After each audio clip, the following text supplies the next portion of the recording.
Hello, welcome to Gagro.net. This is Gagro Live. My name is Wally Sarkisian.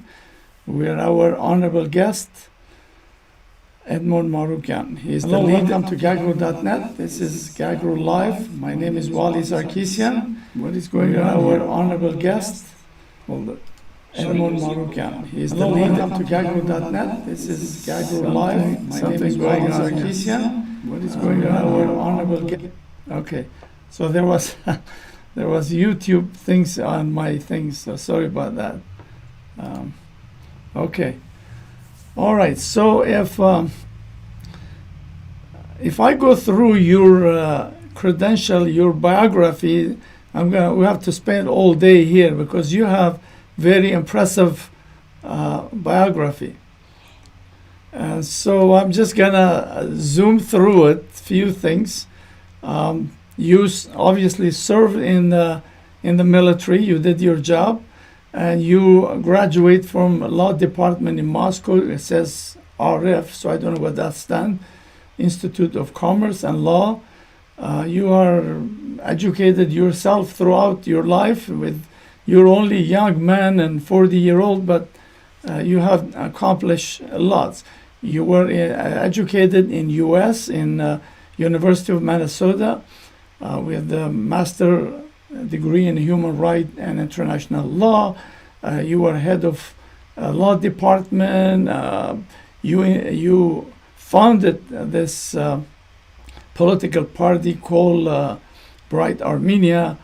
I mean, you got so much stuff. I don't know where to start. I'm just going through this. So you have a pretty impressive background. You could fill in whatever I missed. And I think it's easy to find out. So yeah, we'll put the link in the show. People could read it. So you're just like me, lost your hair, but you're still a young man, you know. So just quickly, tell me because of this, your background, what drive you, what propel you to go into politics? Well, I think it's all about public good. So I have moral obligation since I can say maybe 2001. To multiply whatever I know, whatever skills I have, and the life gives me many opportunities to study in the United States, in Europe, to go deep in human rights issues, in human rights education, to go deep in international human rights law, international law, and to become a good attorney at law. Advocate. So I was doing my job. I was doing it for public good. So, and we reached at one point that we realized, when I say we, I mean me, my friends, my colleagues, people who, like-minded, and we decided that it's time to shift from civil society field to politics. And it was 2012.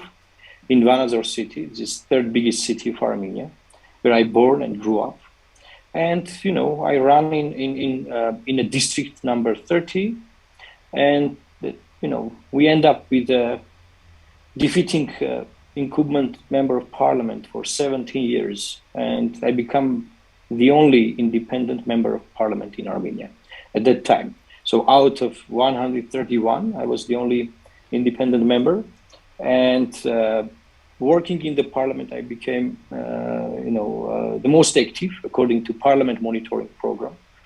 In initiatives, I mean legislative species that I circulated in the parliament, drafted legislation, and also with many speeches and initiatives that I was, handling. And in 2015, we had two ways to continue. First, to join to any party. The second, to establish another one, a new one, with a new spirit, with new people, and we did it. And the party, as you already introduced, is a Bright Armenia party, Lusabur Hayastan. So the party ideology goes deeper into roots of enlightenment and enlightenment movement. And as Armenia didn't have a statehood at that time, Armenian people, nation, our society, we are detached from that kind of values, and we decided that we must, promote these values, and we must establish our party based on that values.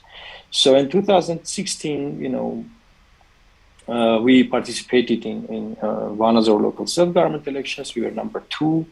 We were, winning. But then, our people were terrorized there, by the Republican Party, and members of city council in a secret ballot.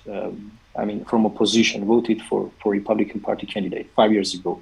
Then in 2017, later on, we established Way Out Alliance, Yelp Dashing, and then we ran together with 3 parties, so Civil Contract, Republic Party, and Bright Armenia.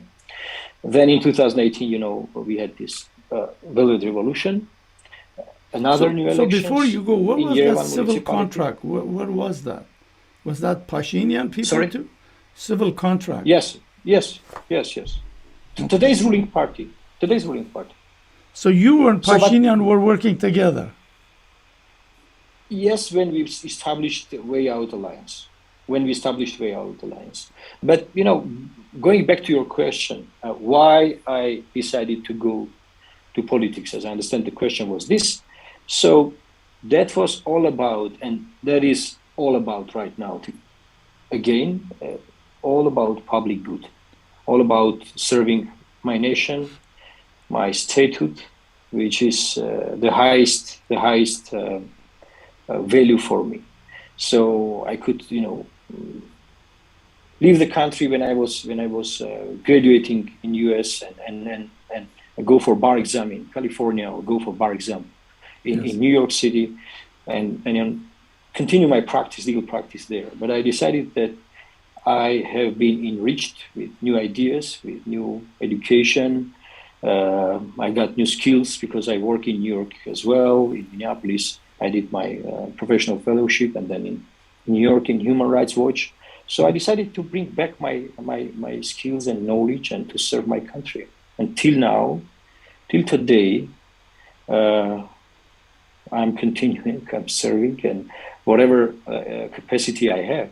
So I do it. Right now, I don't have any state burdened official, post. So in any level, I'm a leader of party. But again, I'm continuing serving my country in different platforms, representing Armenia, representing Bright Armenia Party, and defending our national interests. Let's talk about your party. What is your party's platform? What is your domestic and international policies? What they like in Armenia? Somehow it's hard to find out which party represent what. So can you clarify what is your policies and your philosophy of your party? Well, as I said, the philosophy is based on values of enlightenment, human rights, fundamental freedoms, freedoms of individual, and having strong civil society, strong statehood. But we as a party, we were lobbying European state model, and we think that Armenia have a future having European model of state. So we checks and balances with strong parliament, with strong judiciary, with strong army, with strong civil society, with liberal economy, and this is all about our party and all about the directions that we were lobbying. We were lobbying association agreement with European Union, which was not signed by Armenia. Armenia joined Eurasian Union. That was, that time we didn't have a party, but as a team, as a group of people. So we were lobbying at that time. So, and till now, Bright Armenia Party is a member of European Alliance of Liberals and Democrats, which is now in European Parliament Renew Europe faction. As I'm not mistaken, it's a third faction in the European Union Parliament. And this month, on December 10th, 11, I will be in Rome attending the ALDE Congress, and I have several important meetings to raise awareness about the situation in South Caucasus, particularly with Nagorno-Karabakh conflict and aftermath war of situation here in Armenia, POW issues, and several other issues that are concern. So when you guys campaign in Armenia, every political party has some kind of platform distinguish themselves from another one. But when you have 25 party, how this things works? Well, it's not 25, it's about 80. 80. And more than 80. Yes, more than 80. You know what? I don't think that in Armenia we have like parties that they distinguish by position. It's very much personalized. So we work very hard to have institutional level, to institutionalize party in our case, but it's very much personalized. So everybody knows like Bright Armenia, then they know that the leader is Edmon Marukyan, for instance. Everybody knows that Republic Party, the leader is Arm Sargsyan, and the same with other parties. So in this situation, I don't think that the party system in Armenia developed yet. So we are in a way to develop it and way to go. We have a lot to do. So, and in this situation, I cannot tell you that we have a healthy party system in Armenia. A political system at all, it's ill, it's sick. And I said it before revolution, and I'm confident that I can say it now that the political system is not healed. Of course, the revolution, gives us a big opportunity. It was a big window of opportunities, to use it for, healing the system, for many, many good reforms. But what we have now, well, we had initiated several reforms. Part of it failed. Part of it, it's not finished.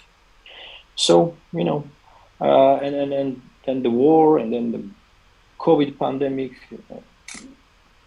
changed the whole country at all. Now, I can tell you one thing that the last elections, ETOC or snap elections for the Armenian National Assembly was a unique opportunity as well to have balanced, diversified parliament. But again, it doesn't happen because of polarization of the political system.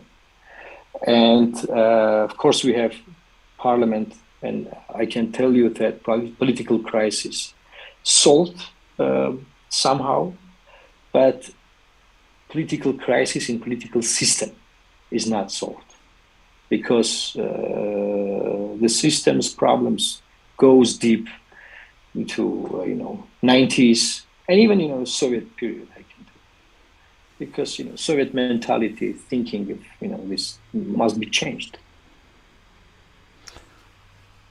Like I every time I made comment when you say stuff, I always respected you, always thought you were a very honest, decent man.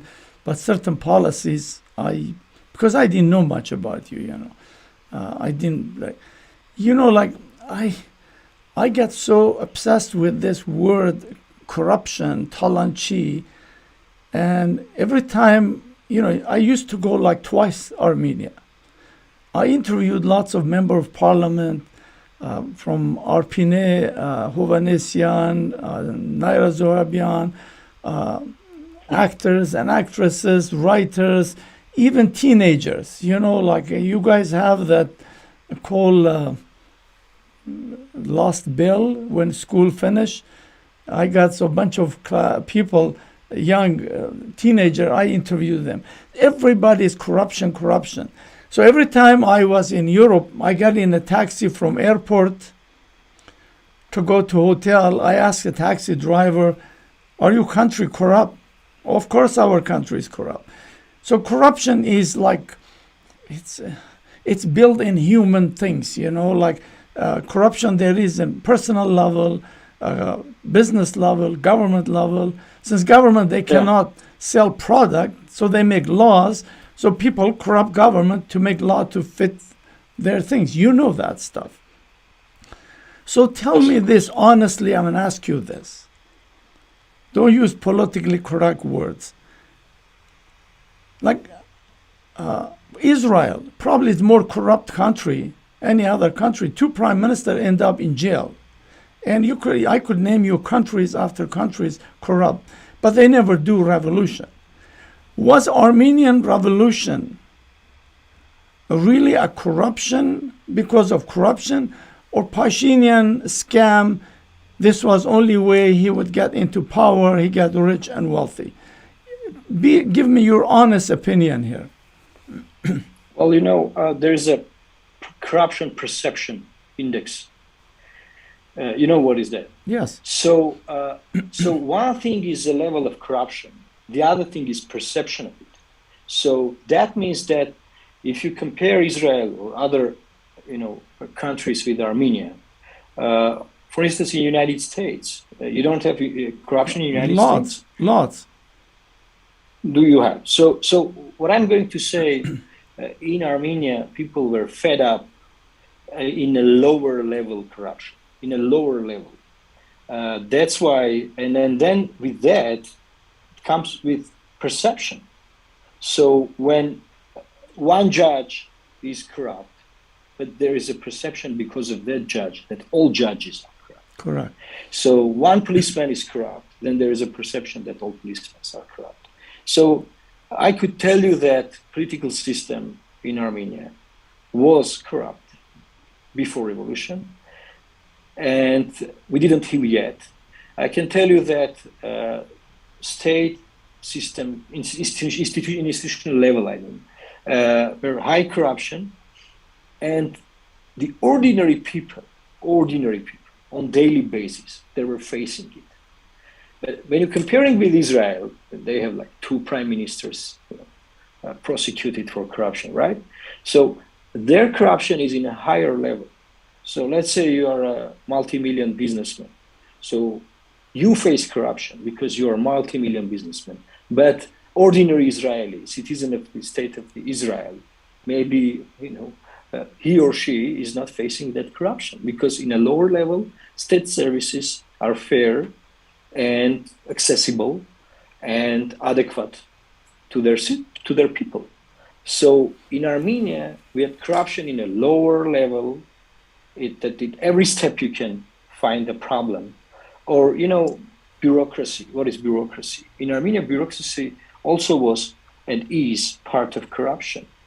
So we have hundreds of licenses for different activities in a business level. So when you go deep and try to find out why we have so much licenses, so maybe you can cut down like 50 or 40 or 30 licensed activities. So, but we have 100, for instance. So why? Because it's a bureaucracy. Why? Because it's again a type of corruption. You must go to this institution, then to the other one, then ask this state official, then the other one. One will ask you for bribe. The other one will not ask for bribe, but will not solve your issue. Will wait until somebody will call for you. That's also corruption. So, starting from health institutions and ending up with courts, in that level, police, law enforcement bodies, in all levels, even in army.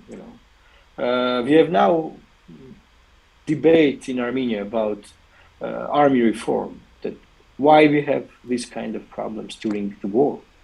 And because many people were, giving bribes and buying army papers to not serve in army.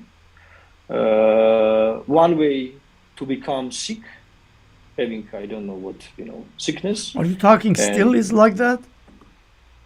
I can't tell you for still. I mean, for last 20 years.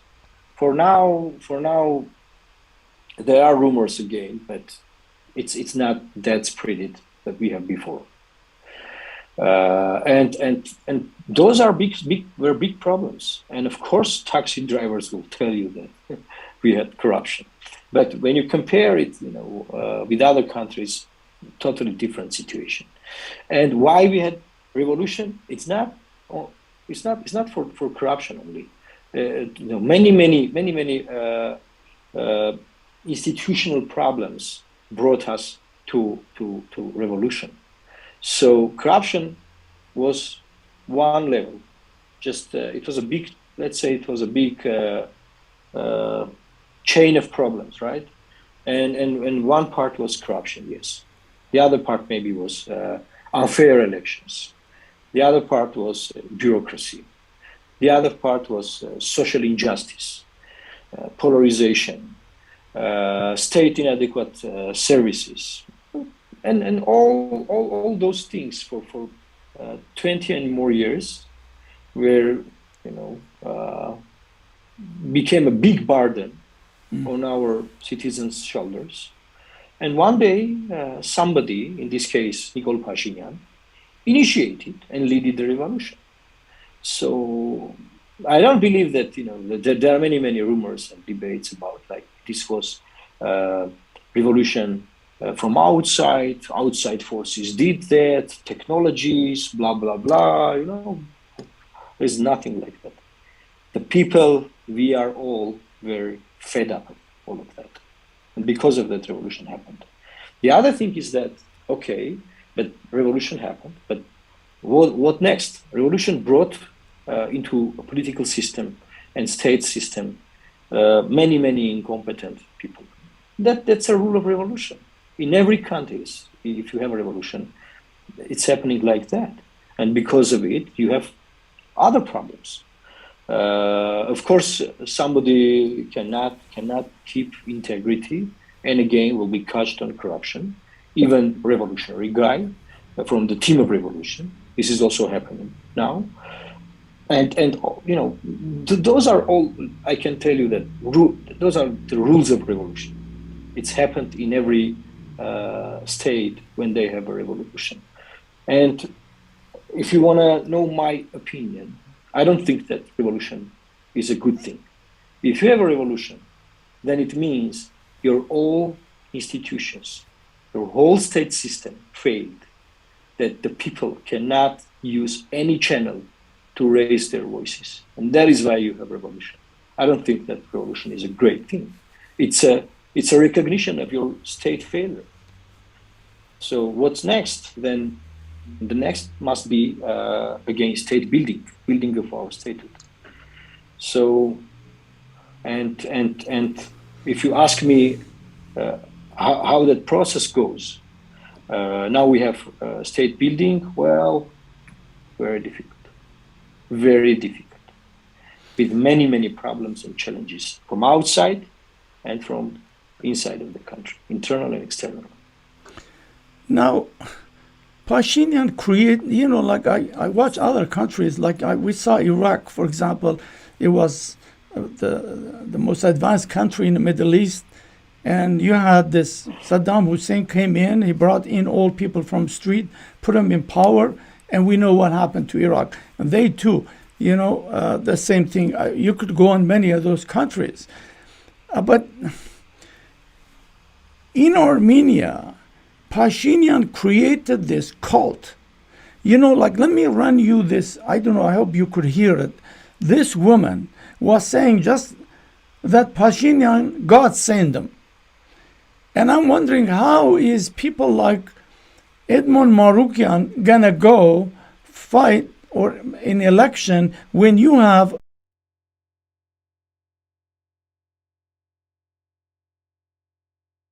I know this. I saw that. I have many of these kind of situations even in the streets. I know. And your question is very good one. You know what I'm going to say? Now I'm not in the parliament, right? Why? Because of this as well. Exactly. Because of this kind of situation. So because that's an insane debate. It's a nonsense. That there is no argument based discussions. Yeah. It's all emotions, and these people, they think that they are liberated. They're liberated from a tyranny, but I can't tell you that we had a tyranny. We had a system which was not a dictatorship, but which was like a quasi authoritarian system. Like, that you have all institutions of democracy, but you created it as a fake. You're not allowing to work them, just to show international community that you have all institutions. So, and then when we had the revolution, Yeah, but then these kind of people, and then that's a problem to education as well. that's the These reason people, they are not I'm saying educated. how Citizen cannot tell. I'm saying how would Edmon Marukyan go get elected when your problem is people. It's not the leader. I lost. I lost. I lost elections already. Yeah, but So you lost because your voice people could not hear it, because right now tomorrow Pashinyan could call election. All Pashinyan has to do, he has to say, if you don't elect me, the former government's gonna come. That's it. People gonna elect him because Pashinyan put this hatred of the former government, made them, they are worse than Azerbaijan, worse than Turks, and so people fearful of former government. And that's why people like you lost the election. Yes, because society is very much polarized. So you must choose. You are black or you are white. Just choose. There's no third way. There is no in the middle. You must choose. And because of that, during these elections, all forces that they were in the middle, they didn't join to Pashinyan or they didn't join to Kocharyan's bloc, so they lost. They end up under electoral barrier. But my hope is that we must continue to educate our people. We must continue to work with them, to raise awareness, to open their eyes, and to build our institutions. There is no other choice. And then for the next elections, maybe we will have different results. Maybe we will have different results because we will not have this kind of polarization. Of course, for Pashinyan, it's better to have opposition from former regime guys than opposition as we were, or other new people.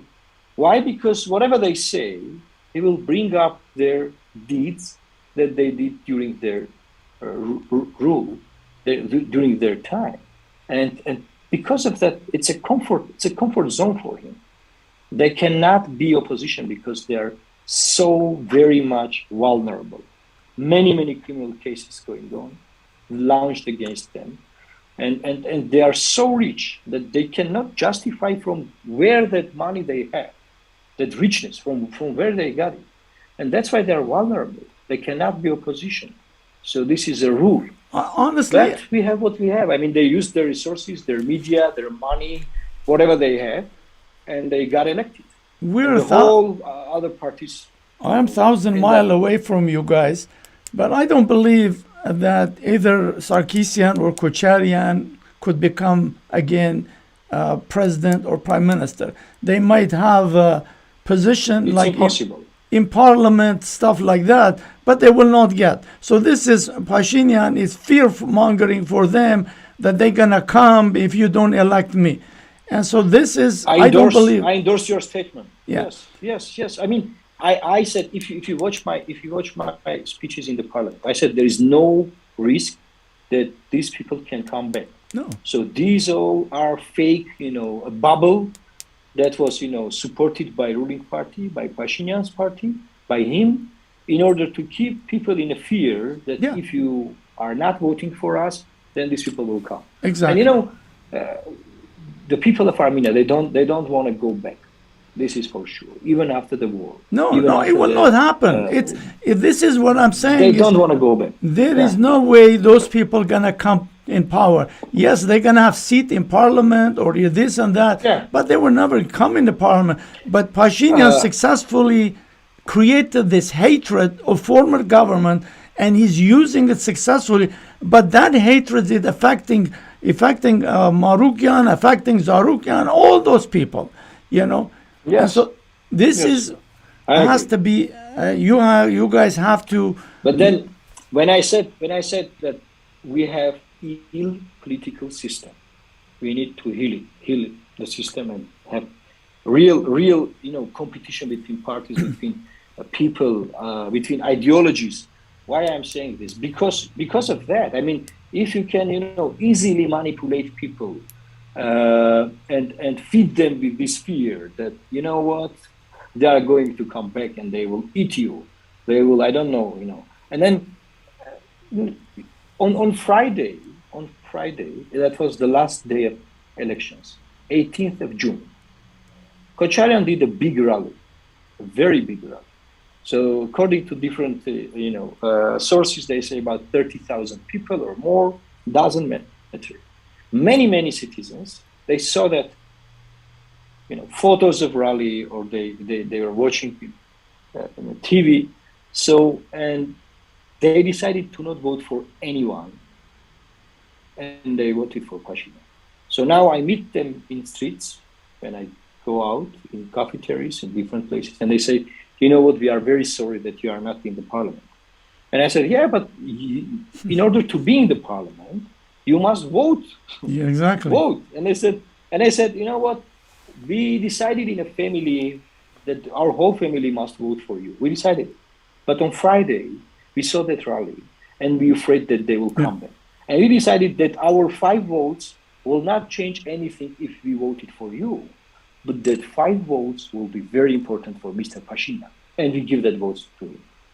So this is all. I mean, this was the situation. Well, this is exactly what I'm talking about. This is exactly. This is why it's gonna be. I think tomorrow Pashinyan could run for election again. He will just still be prime minister, just like how Aliyev is, how Erdogan is. He's gonna be there forever.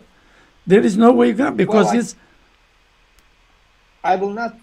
I don't want to compare Pashinyan with Aliyev or Erdogan, because of the we have a really different situation, really different system, and I have a great hope that we have a chance to develop our democracy, and elections are fair in Armenia now and will be fair in the future. And if he lost elections, he will go.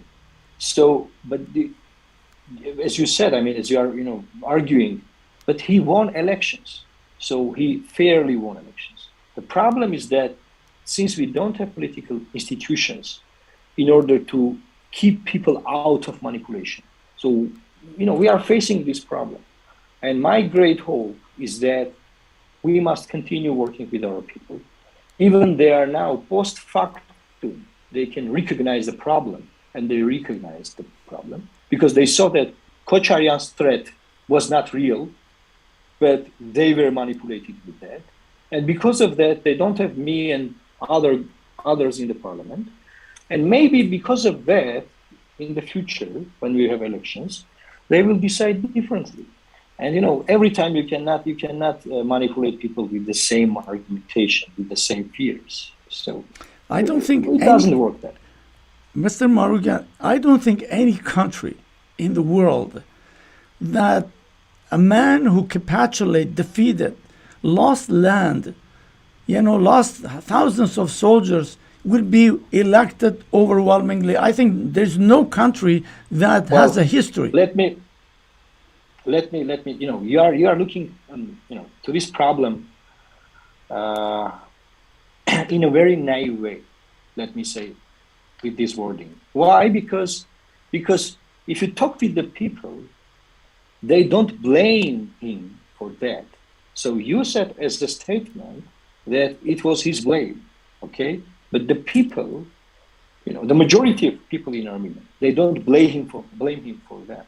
They bring different justifications that he was not, he's not guilty for that. So of course, maybe the people were not competent in the government. Of course, this, of course, that. But the big picture is this: they don't blame him. That is why That's it the was problem. easy for them to vote again. If they blame him, the prime minister Pashinyan, the ruling party, they will never vote. So I mean, losing lands, thousands of people, the people of Armenia, they see the problem, going deep and deep and deep. Of course, the number one responsible person is Pashinyan for that. Of course, there's no question about it. But the people arguing and going deep to 90s, like if they didn't this, that, if they do this, do that, we will not be defeated by Azerbaijan. So and there are many arguments that has grounds, and I never said anyone that you are Davajan, this wording, using this wording, a betrayer of our nation in our country. But I said what? I said people, and I did a statement on November 17 that we need to create investigative group commission, which is like a truth commission, by law, adopting a new law about it, and having parity of representation in that commission. Then start to investigate the negotiations, the whole diplomacy that we had. So what we had.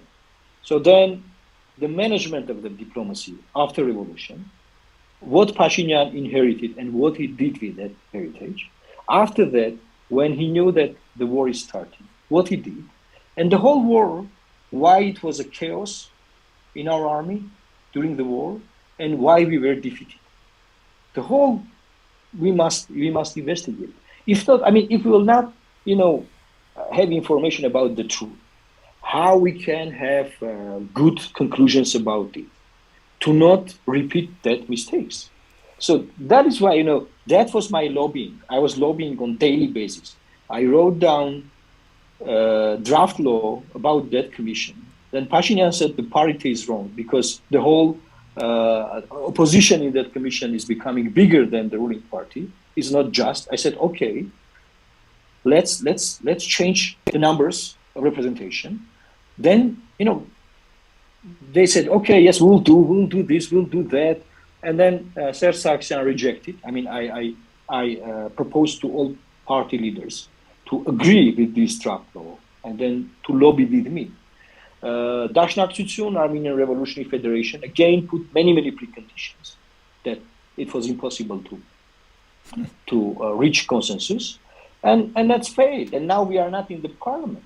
And now, as I know, the defense committee in the parliament will become an investigative body, and then Androni Kocharyan will chairing this commission. Yeah. But in that situation, I said that in that situation, opposition and many civil society actors will not trust this commission. Exactly. So from the starting day, they will not have trust and public, confidence to do things. That's a big problem. They cannot,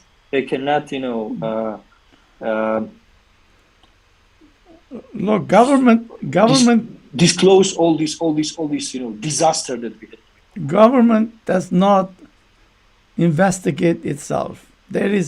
Unless you have a new government to investigate this, they are not going to investigate themselves. Look at this other things here. Look at this picture. All of those people, yes. You tell me which one of those have a quality to be in that position. Well, as I said to you before, this is, the outcome of revolution. In every country, when they have a revolution, the people who organized and who led the revolution, they are, becoming the main actors in a state level. Of course, my argument was this. It's okay that you did revolution, you got all power, but you must unite the whole, clever heads of our nation in Armenia and overseas in diaspora. Let me stop you 1 minute. To gather everybody. Let me stop you just 1 second. Sorry for interrupting you. I met Pashinyan's wife. She invited me in the government office. They wouldn't even allow me to take my cell phone with me. When we sit there, when I talked to her, I saw she was very nice, very, it would ask questions. She would take time and answer. And that moment, something popped up in my head, and I said to her, how about a revolution in Pashinyan house? And she said, what revolution? I said, well, we make you the prime minister and bring Prime Minister Pashinyan to take care of the kids. He said, no, he's doing a good job. Why? I said, he came in there, he wanted to be a prime minister. His boat was sailing, the wind was behind him. Why did he change his direction? Next day, he threw Kocharian in jail. He attacked Garabal, the defense minister resigned. He's against his confrontation with Tashnag, closing Ministry of Diaspora. Why do he need to do that? Why can't he say, let's that things happen, let's go, let's start from scratch? Why this hatred? She said, well, we need to clean up the past. That was her answer. Well, I can't comment on that, but I can tell you that we had a chance in 2018 to unite all Armenians and use the big open window of opportunities. We failed, and now after the war, having this big disaster,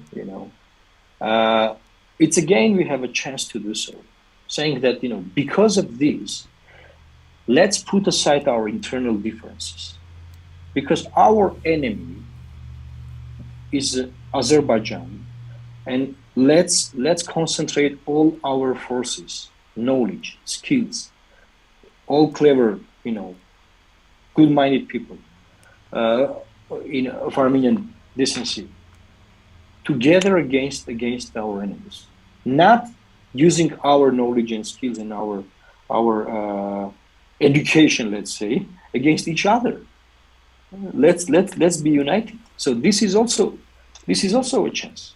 But Mr. Marukyan, this guy is not negotiator. This guy is not uniter. This guy, he attacked. Here. Let me see here. Here, what? Listen, if you could see it here.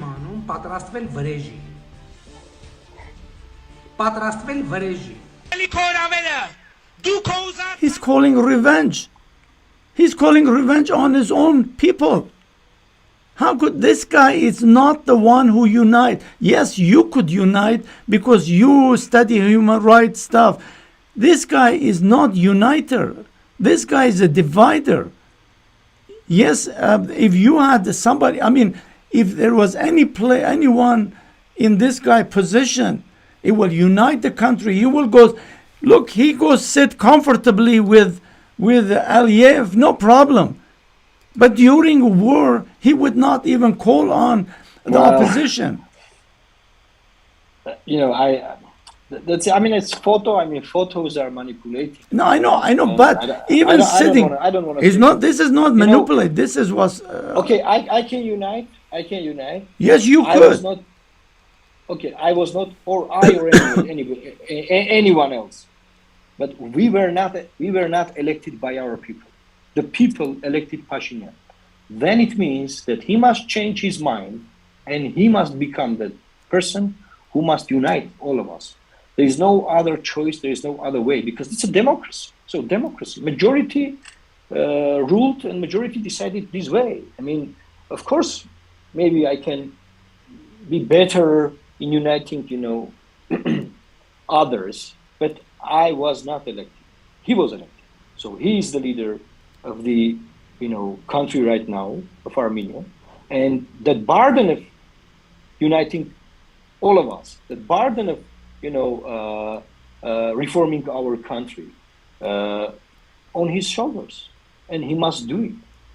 Otherwise, not using all these chances, the history and and the people of Armenia will judge it. For sure, will judge it. If not now, then in the future.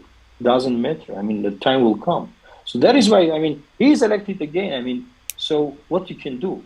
Let's talk to him. Let's talk to others to put aside all internal our differences and unite all our forces. Of course, there is a big debate that you don't like this guy, I don't like that guy, I hate that one. Doesn't matter. And I said, go and love your wife, love your children, your parents, your friends. You don't need to like or love or sympathize with all politicians. You don't need, because there is a job. We must do our job. You support or you don't support. What does it mean? I don't like this guy, I don't like that guy. Because of that, I don't want to vote for them. Or since I don't like him, I don't trust him. So those are all emotional level. And we cannot get out from this disastrous situation if we are not uniting all our resources. So we had just 4 months ago we had elections. What to do? I mean, we have people in the streets that they demand resignation of Pashinyan and the ruling party. Yeah, but we had elections just 4 months ago. So, and there is no support in streets because the people, they're fed up. They said, okay, we did our election, and that's it. Yeah, I know.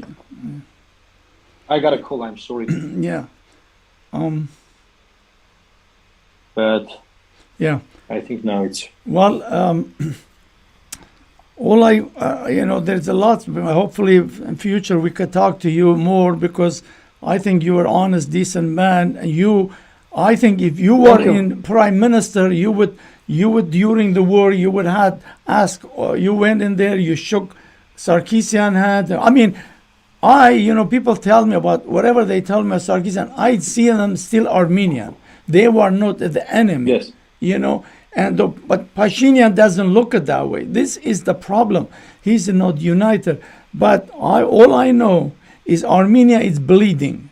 Armenia is bleeding from losing land. He's bleeding, losing soldiers. He's also bleeding brain. He's losing brain. People, you don't know how many messages I get from Armenia saying, "Can you help me get out of here?"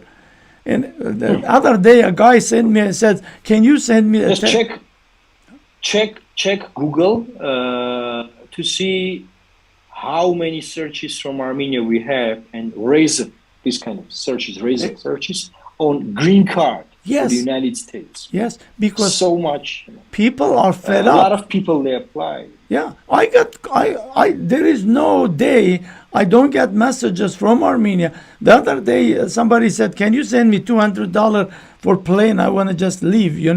So Armenia is bleeding land, bleeding soldiers, bleeding brain drain. When those people leave, they're not coming back. This was the problem with Iraq, with other people. When they leave, the brain people, like if you're a doctor, you're an engineer, you could go any place in the world. So Armenia need people like you to unite, to do something, because Pashinyan ain't gonna do it. He does not have that capacity. The guy is revengeful. I'm telling you the truth.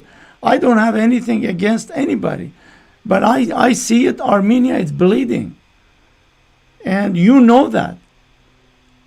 Yeah, I know, but many our compatriots, they thought that after November 9 signature, everything was solved, and that's why they were feeling that a big burden of Nagorno-Karabakh conflict already doesn't exist, but they were wrong, because on daily basis we are challenged, and we don't see how this can end up, and that's why I said doesn't matter what kind of differences we have, we must be united. Yes, There is no other choice. There is no other choice, and I hope that people like you who has a faith on the country. I mean, we said in beginning you could have stayed in United States. You could join some law firm. You could be probably today counting dollars, but you decided to go and fight for your country. But it's this brainwash that Pashinyan created. This is the difficulties to talk to them. I mean, I got even from comment people attack. Oh, you support Kocharian. You support. Who cares about Kocharian? Who cares about Sarkisian? They came. See, you have the same situation in a diaspora. Exactly. Well. I mean, Armenian people living in the United States, in California, or in the Russian Federation. I mean, they are also divided. Yes, polarized. That's what I just. They say you must choose. You must choose. You are with Pashinyan or with Kocharian. Yeah. You are black or white. Yeah, exactly. Like crazy, Pashinyan exported his hatred toward the diaspora. The diaspora is now more divided than you guys even are. It's a nightmare. And here is the problem. The problem is there is no a leadership or some statement to go talk to those people, to talk to Pashinyan and Kocharian, say, calm down. The country is bleeding. We need to unite. Well, I'm using all kind of platforms to reach everybody, Armenian people, elite, and also people in the government, Pashinyan as well, with these messages, lobbying for unity. And that was our campaign. The whole campaign was about it. And we were just defeated totally. So, and I will continue. But you have good relationship with Pashinyan, don't you? Like, you meet them sometime. Well, I mean, what does it mean? I mean, good relationship. When you say hi, hello, how are you doing? Yeah. Well, at least you could say hi, hello. But those other one, nobody can. We say. didn't meet. We didn't. I mean, I met him after elections. It's not like we meet every week or every month. No. But of course, if I have something to say, I can ask for meeting. But everything is public, We speak publicly. We say this, he said that. I mean, we listen each other, I hope, and if they want to do something with this initiative to unite everybody, they can do it. It's no problem. So Pashinyan is basically right.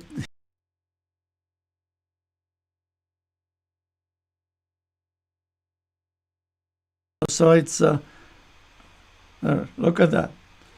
That's all he does. He's becoming the master of signing. Look at that, And so you guys gotta stop this pen. Take this pen off the Pashinyan hand. All he does is sign capitulation one after another. You gotta stop it. Anyway, Well, I'm just gonna give you like last words, and you say whatever you want because I don't believe we're almost 1 hour. Well, since as I understand, we'll get this audience in the diaspora. I just want to ask our diaspora to help Armenia, to help our statehood, our only statehood that we have. I had a speech in Minnesota, in Minneapolis. It was 2009, I think, when I was studying in Minneapolis, in Twin Cities, University of Minnesota Law School, and that was a genocide Memorial Day, April 24th. And my speech was about this: that hey, my dear compatriots, brothers and sisters living in diaspora, don't waste your money in lobbying resolutions in U.S. Congress, in Senate, and in other places. Concentrate on Armenia, which with Nagorno-Karabakh is about 42,000 kilometers territory. Now we lost about 8,000 kilometers and more. And nobody was ready to listen. They were arguing that no, those issues are important. I said, well, those issues are also important that you are lobbying in U.S. Congress with resolutions. But if we lost our only statehood, which was a dream for 700 years, for our ancestors. It was a dream. We got it. We have now statehood. We are a member of the United Nations. We have flag, we have seal, we have everything. But we didn't value our statehood. And that is why we are in this kind of situation. If 10 million Armenians will value that we have this state and will unite their forces, their knowledge, their skills, their human capital, then we can stop bleeding the Republic of Armenia and the remaining part of Nagorno-Karabakh, Artsakh, and we will get up, we will get tough and go forward again. Thank you so much, and God bless everyone. Thank you very much. So I just don't go away. Stay a minute. I'll show you your brother, and I met them. So, thank you very much for coming. I appreciate your input. I think next time we're going to talk about Karabakh, because this was like too much general. So it would be nice to talk some specific area. But because it's first time I meet you, and I think you are a great man, and you're trying to bring people together, but hopefully you could have some fruit of that. And again, I thank you for coming.